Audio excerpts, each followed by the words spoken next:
नमस्कार मित्रांनो, मराठी क्राईम स्टोरीमध्ये आपलं स्वागत आहे।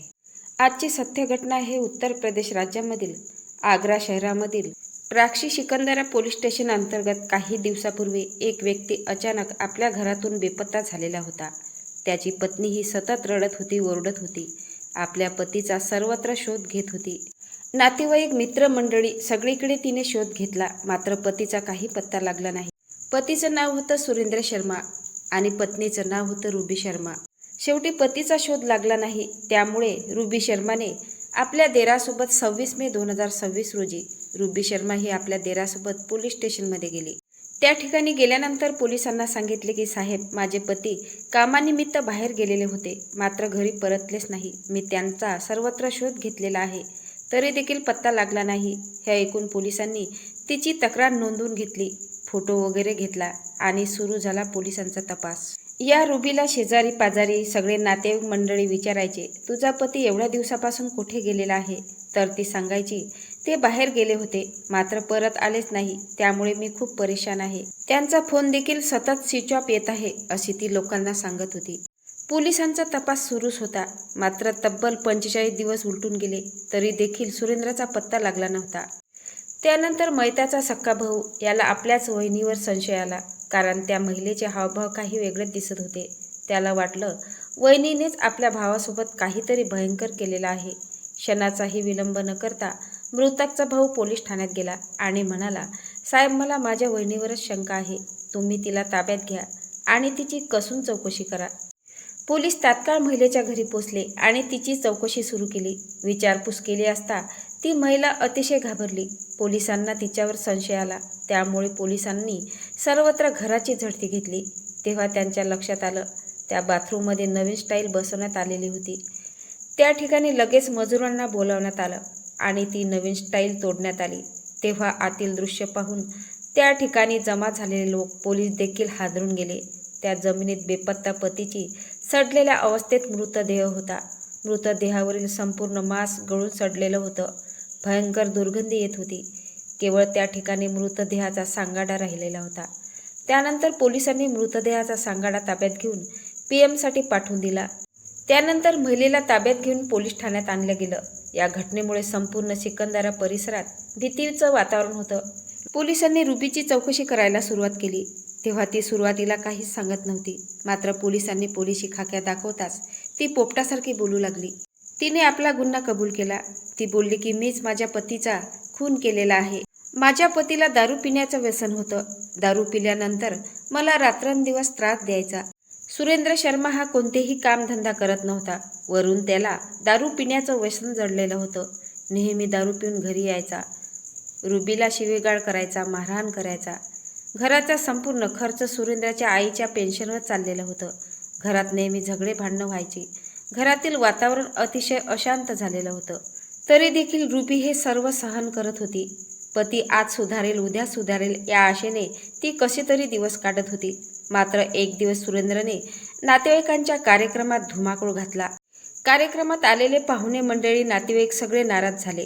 त्यामुळे नातेवाईकांनी पोलीस ठाण्यात सुरेंद्र विरोधात गुन्हा दाखल केला आणि लगेचच सुरेंद्रची पत्नी रुबीला फोन करून सांगितले की कार्यक्रमात तुझ्या पतीने दारू पिऊन धुमाकूळ घातलेला आहे। खुशीच्या ठिकाणी सगळे नाराज झाले, त्यामुळे आम्ही तुझ्या पतीच्या विरोधात पोलीस ठाण्यात तक्रार दाखल केली आहे। आपल्या पतीविरुद्ध हे सर्व ऐकून रुबी ही खूप नाराज झाली। तिला भयंकर राग आला। तिच्या तळपायाची आग मस्तकात गेली। सुरेंद्रने कार्यक्रमामध्ये धुमाकूळ घातल्यानंतर त्या ठिकाणावरून तो गावी परत आलेला होता।